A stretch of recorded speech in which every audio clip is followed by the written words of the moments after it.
guys, welcome back. We're back to finish off this whole BMW and Alpha saga.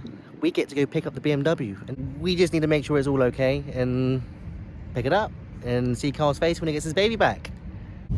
Right guys, we're on our way to go see the BMW, but whilst we're on our way to go see the BMW, I thought we can ask Uncle Karl some questions about this Alpha. Uncle Karl, what do you like about this Alpha? Anything you like about it?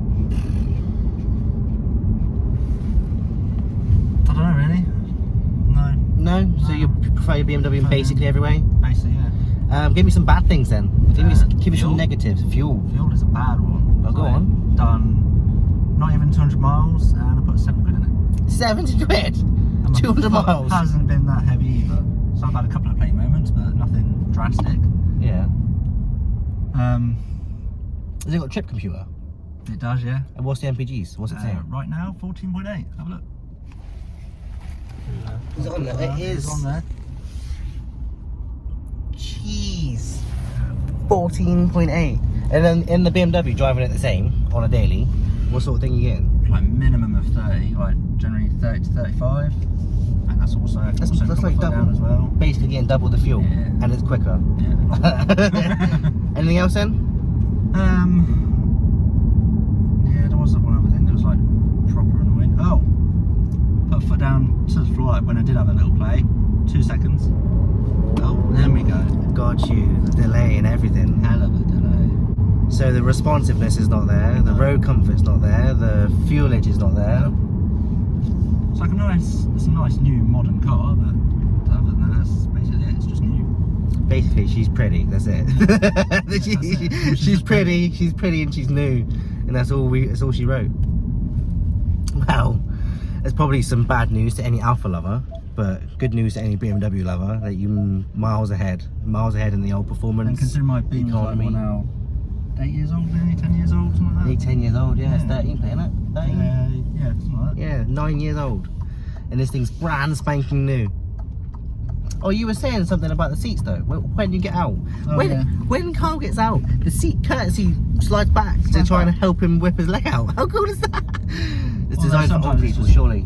Yeah, sometimes it's just we can just get out and wait for it to slide you out. He's still sliding. He's already out, like looking at the thing. Absolute madness. We're just coming up to BMW now. We shall see what she looks like, eh?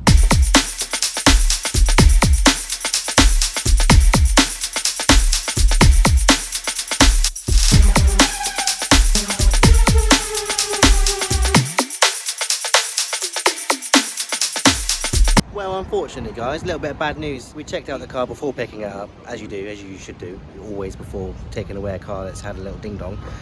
And it's not quite right. She's a little bit out here and there, so we haven't accepted it. Karl has definitely not accepted it. They're going to take it all apart again and have a look. They're going to put it back to how it should have been before the accident, as opposed to just dealing with it being out. It's not out by much, and as you'll see on the videos, it's not out by much, but it's out enough. It's not right, basically. So yeah, if we can see it, everybody can see it, and evidently you're going to pay out proper to get it done. The reception lady was great, the engineers out here great. We're at Devonshire Motors Accident Repair Centre, right next to Mitsubishi, I think it is. They've been great, they've been really nice. Couldn't really ask for anything else other than they're taking it back and they're going to do a thing. So unfortunately, Uncle Karl's not getting his car back. So we've got the Alpha for a few more days. Yeah, Alpha for a few more days is not too bad, is it? I mean, it could be worse. But still, she looks pretty. They polished it up. Isn't nice? Very nice. Saves me a job cleaner. Yeah.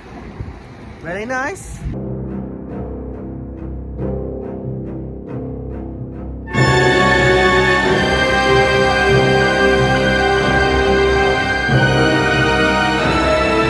There you go, as you see.